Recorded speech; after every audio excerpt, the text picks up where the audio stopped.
aroos kaas magaalada lagu galbinayay waxaa loo isticmaalay oo galbiska laga riday rasaas ay ka mid ahayn qoryo waaweyn oo technical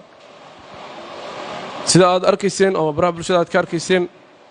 annagu saacadda wax dhacayeen gaar ahaan aniga ka taleeqeed ahaan waa ka howlgalnay waa tagnay meeshii ay rasaastu ka dhacaysay waxaan ugu tagnay gaadiid technical oo qoryo saaran yihiin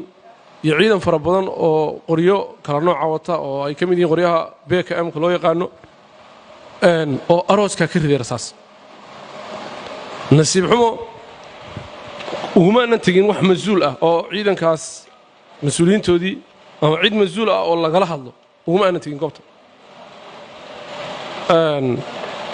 waxaanu aad isugu taxalluujinay inaan helno ciddii lahayd arooska waxaa lahaa nin la yidhaahdo Mustafa Daahir Haybe baa lahaa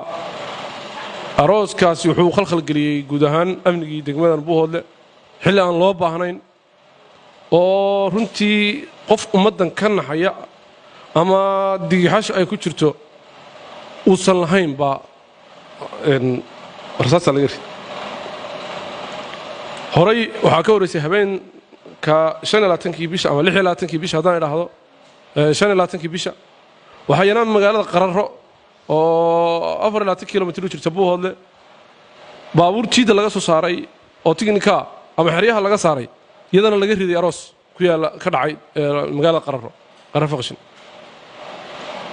runtii wax laga xumaaday ahayd dhacdada hore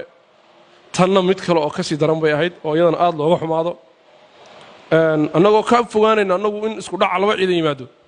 ayaanu habeen hore isku taxalluujinay in aan raadino mas'uuliyiintii ciidanka daraawiishta ee jiida ama taliyii qaybta daraawiishta inaan raadino meeshii baan kula hadlay meesha lafteeda aanu joogan la hadlay ninkii la yiraahdo taliyii qaybta daraawiishta waxaan isla qaadanay in aan balgaariga ama gaadiidka rasaasta ridaya aqoonsano ciddii markaa taliye col u ahayd ama colka ciddii xukuntayna aan kala hadalno baabuurtaas waxay noqotay baabuur jiidaha deegaanka kuwa ugu xasaasisan laga soo saaray xilliga ay halkaa rasaasta ka ridayaan ee dadka waayeelka iyo shacabka iyo caruuraha iyo dadka buka ay ka sasinayaan dhaqdhaqaaqyo baa ka jiray jiidaha ay ka soo baxeen baabuurtaas oo cadawga ay dhaqdhaqaaqyo ka wadeen ama aad looga cabsanayay martay dhaqdhaqaaqyo ka jiraan waa nasiib darro gaadiidkii loogu talagalay inay dadkan naftooda iyo maalkooda difaacaan inay dadkani sharafkooda iyo cirdigooda ku ilaashadaan inay dadkani deegaamadooda lagu duulaanka yahay ku ilaashadaan in loo adeegsado in dadka lagu argagax geliyo oo magaalada dhexdeeda iyo